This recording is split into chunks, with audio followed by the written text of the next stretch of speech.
Hello student, welcome back to my channel Education Treasure. So the topic which we are going to continue today is again some more important terms of the chapter of class 9th, and the name of the chapter is Lines and Angle, which is chapter 6. Okay, चलो इसके कुछ important points जो हैं, इसके कुछ important points हम last video में पढ़ चुके हैं. If you haven't seen that video, I'll be giving the link in the description. तो अगर आपको लास्ट वीडियो देखनी हो तो please go to the last means go to the description and click on the link and watch that video first, ताकि आपको ये भी कनेक्टिव लगे और समझ में आए. ठीक है, चलिए कुछ इंपॉर्टेंट पॉइंट्स जो हैं और वो हम पढ़ लेते हैं. ठीक है, अब वो पॉइंट्स में सबसे पहले अब आज की वीडियो में है वो है आपका एडजेसेंट एंगल्स. ठीक है, वो है आपका एडजेसेंट एंगल. ठीक है, एडजेसेंट एंगल को हम बोलते हैं आसन कोण. ठीक है, आसन कोण कहा जाता है इन्हें. अब ये जो आसन कोण होते हैं, आसन कोण से मतलब जिसकी कोई फिगर बनाओ यूं करके, यूं बना हुआ है, तो अगर बोला इसका एडजेसेंट एंगल, तो इसका एडजेसेंट एंगल यानी आसन कोण जो है वो इसका एडजेसेंट ये भी हो सकता है और इसका एडजेसेंट ये भी हो सकता है. इसका एडजेसेंट ये भी है और ये भी है, दोनों ही इसके आसन कोण हैं. ठीक है, और फिर हम अगले वाले की बात करते हैं. अगले वाले का क्या मतलब है, और यहीं से अगर इसको और इसकी बात करेंगे तो एक दूसरे के ऑपोजिट हैं. ये सम्मुख कोण हैं एक दूसरे के, ये ऑपोजिट एंगल्स नहीं हैं. ऑपोजिट एंगल बोल रहा हूँ, ये एडजेसेंट एंगल नहीं है, ये ऑपोजिट हैं और इनको हिंदी में सम्मुख कोण कहा जाता है. ठीक है, अब क्या होता है, अब अगला का पढ़ लेते हैं. अगला जैसे अब बात करते हैं लीनियर पेयर की. ठीक है, लीनियर पेयर एंगल्स. ठीक है, लीनियर पेयर एंगल से मतलब है लीनियर पेयर से मतलब है, मैं आपको फिगर बना के समझा देता हूँ, हिंदी नाम मुझे याद नहीं आ रहा है इसका. लीनियर पेयर का मतलब है कोई दो एंगल, जैसे कि इस तरीके से एक लाइन में बनी हुई है. ठीक है, एक लाइन बना हुआ है इस तरीके से. ठीक है, तो ये एंगल प्लस ये एंगल, इस लीनियर पेयर वो एंगल होते हैं. लीनियर पेयर एंगल यानी उन दोनों को प्लस करने पर एक रेखा पर है ना 180 का एंगल बन जाए. ठीक है, तो इन दोनों को प्लस करेंगे, यहाँ पे 180 का एंगल बनेगा. तो ये एंगल, सपोज इसको एंगल 1 बोलेंगे, एंगल 2, तो angle 1 plus angle 2 is equal to 180.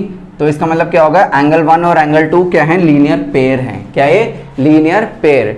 इसको लीनियर पेयर को पता नहीं रेखीय, संरेखीय, युग्म कुछ ऐसे बोलते हैं. I am not remember the name, मुझे ढंग से याद नहीं है. That is why I am not telling you.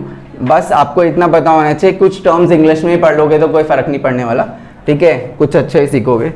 ठीक है, अब चलो अगला हम करते हैं. अगला जो इसका इंपॉर्टेंट टर्म है वो है वर्टिकली ऑपोजिट एंगल. वैसे ये चीज़ें हैं ना आप प्रीवियस क्लासेस में भी पढ़ चुके हैं, अगर आपने प्रीवियस क्लासेस में ढंग से पढ़ा होगा तो. ठीक है, तो देखो वर्टिकली ऑपोजिट एंगल, जिसको हम वर्टिकली ऑपोजिट एंगल. ठीक है, vertically opposite angle, vertically opposite angle जिसको हिंदी में बोलते हैं शीर्षाभिमुख कोण. शीर्षाभिमुख कोण. और ये होते क्या हैं, जब दो लाइंस एक दूसरे को इस तरीके से काटे ना, तो ये वाला एंगल बराबर हो जाता है इस वाले एंगल के. क्यों, ये दोनों एक दूसरे के वर्टिकली ऑपोजिट है. ये वाला एंगल बराबर हो जाता है इस वाले एंगल्स के. क्यों, ये दोनों एक दूसरे के वर्टिकली ऑपोजिट है, यानी शीर्षाभिमुख कोण हमेशा बराबर होते हैं एक दूसरे के. ठीक है, ये प्रॉपर्टी है, ये आपको पता होना चाहिए. अब अगला जो है, अगला इसका है इंटरसेक्टिंग लाइंस और non intersecting lines. Intersecting lines क्या होती हैं, जैसे कि मैं आपको बता देता हूँ इंटरसेक्टिंग लाइंस कौन सी होती हैं और नॉन इंटरसेक्टिंग लाइंस कौन सी होती है. अब देखो इंटरसेक्टिंग लाइंस, जिसको हिंदी में बोलते हैं प्रतिच्छेद रेखाएं या प्रतिच्छेदित रेखाएं. ठीक है, इस तरीके से इनको बोला जाता है. ठीक है, ये वो लाइनें होती हैं, एक लाइन जैसे कि इधर से यूं आ रही है और दूसरी ऐसे करके यूं आ रही है. इसने इसको काट दिया ना, ये इस एक पॉइंट पर काट दिया, एक या दो पॉइंट पर कहीं पर भी काट दे, तो ये जो लाइन है ये एक दूसरे की इंटरसेक्टिंग लाइंस है, एक दूसरे को काट रही हैं. ठीक है, एक दूसरे को काट रही हैं, तो एक दूसरे की इंटरसेक्टिंग लाइन में प्रतिच्छेदित रेखाएं हैं. अब इसका अगला जो पॉइंट है, अगला जो टर्म है वो है नॉन इंटरसेक्टिंग. तो नॉन इंटरसेक्टिंग लाइंस क्या होती है, जैसे इंटरसेक्टिंग लाइन है एक दूसरे को काटती हैं, नॉन इंटरसेक्टिंग लाइंस वो जो एक दूसरे को नहीं काटती हैं. ठीक है, non intersecting lines, non intersecting lines जो है वो एक दूसरे को नहीं काटते हैं, यानी अप्रतिच्छेदित रेखाएं, अप्रतिच्छेदित रेखाएं जो होती हैं वो इस तरीके की होती हैं जो एक दूसरे कभी ना काटे। और हाँ, जो रेखाएं एक दूसरे को कभी नहीं काटती हैं वो एक दूसरे के समांतर होती है हमेशा। जैसे ये लाइन है, इस वाली लाइन के समांतर होना यानी पैरेलल होना, ठीक है। जैसे कि ए बी है तो ये सी डी है। ये लाइंस को जितना मर्जी आगे बढ़ा लो, या फिर जो व्हाइट बोर्ड है इसके एंड्स को देखो, इसकी लाइंस को अगर ये इसी फ्लो में रहे ना तो इनको जितना मर्जी आगे बढ़ा लो, एक दूसरे कभी भी ऐसे काटेंगे नहीं, क्रॉस करके नहीं जाएंगे एक दूसरे को, ठीक है। तो उस केस में वो लाइंस एक दूसरे के पैरेलल यानी समांतर होंगी, और या तो उन्हें पैरेलल या समांतर बोल लो, या फिर नॉन इंटरसेक्टिंग लाइंस या मतलब अप्रतिच्छेदित रेखाएं बोलो, बात एक ही है, ठीक है। अब हम बात करते हैं ट्रांसवर्सल्स के बारे में। कुछ ट्रांसवर्सल्स क्या होते हैं? ट्रांसवर्सल्स वो लाइंस जो लो, मैं इसको मिटा देता हूँ। ट्रांसवर्सल्स वो लाइन होती है जिसकी दो पैरेलल लाइंस हैं, मतलब दो नॉन इंटरसेक्टिंग लाइंस हैं, दो अप्रतिच्छेदित रेखाएं हैं, ठीक है। देखो जैसे कि एक ये रही और एक ये रही, ये एक दूसरे को काट रही है, मतलब काटेंगे नहीं आगे जाके कभी भी, अप्रतिच्छेदित है। अप्रतिच्छेदित रेखाएं नहीं, ये पैरेलल लाइंस है, नॉन इंटरसेक्टिंग लाइंस है। जैसे इनके बीच में ऐसे लाइन आके पड़ गई, अभी जो बीच में दो पैरेलल लाइंस के बीच में जो ऐसे लाइन आके पड़ती है ना, इन दो नॉन इंटरसेक्टिंग लाइंस के बीच में, यानी दो अप्रतिच्छेदित रेखाओं के बीच में जो ऐसे लाइन आके पड़ती है ना, इसको हम बोलते हैं ट्रांसवर्सल। ये लाइन को बोला जाता है ट्रांसवर्सल, ठीक है, ट्रांसवर्सल, ठीक है, ये ट्रांसवर्सल होता है। अब इस ट्रांसवर्सल, इसकी हेल्प से मैं आपको जितने भी एंगल्स पढ़े हैं ना, सबके बारे में बता देता हूँ, कौन से एंगल को, इसके अंदर कौन सा एंगल कहाँ है, ठीक है। चलो तो अब ट्रांसवर्सल के बारे में और कुछ पढ़ते हैं कि ट्रांसवर्सल से होता क्या है। जब किसी दो पैरेलल लाइंस जो होती है, यानी दो समांतर रेखाएं, दो नॉन इंटरसेक्टिंग लाइंस यानी दो अप्रतिच्छेदित रेखाएं के बीच में जब ट्रांसवर्सल पड़ती है तो क्या होता है, उससे क्या क्या बनता है, क्या होता है, क्या नहीं होता है। चलो अब मैं आपको बताता हूँ क्या है। कि इससे सपोज कुछ एंगल्स के नाम लेते हैं, एंगल ए 1 2 3 4 5 6 7 8। आप देखो क्या है कि ये जो लाइन है, इन लाइंस के एक तो ये वाला एंगल बराबर होगा इस वाले एंगल के। क्यों? इनका रीजन होगा अंतरेकांतर नहीं, ए इनको बोलेंगे, या तो आप बोलोगे इसको बोलेंगे हम आसन कोण, या कुछ बोलेंगे। इस लाइन को मैं बताता हूँ आपको, इनको हम बोलेंगे जैसे कि 1 और 5 का पेयर जो है, इनको बोलेंगे कॉरस्पॉन्डिंग एंगल, सॉरी इनको बोलते हैं कॉरस्पॉन्डिंग एंगल, ठीक है, इनको बोलते हैं कॉरस्पॉन्डिंग एंगल, ठीक है, कॉरस्पॉन्डिंग एंगल, ठीक है, कॉरस्पॉन्डिंग एंगल्स, या इसको बोलते हैं संगत कोण, इनको कहा जाता है संगत कोण।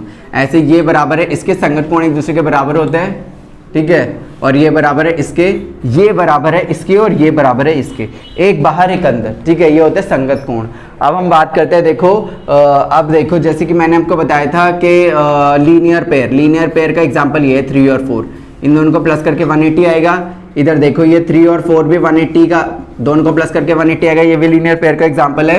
1 और 2 को प्लस कर भी 180 आएगा, ऐसे 3 और 4 को भी प्लस करके 180, 3 और 2 को प्लस करके भी 180 आएगा। इसी तरीके से इसका भी होगा, ठीक है।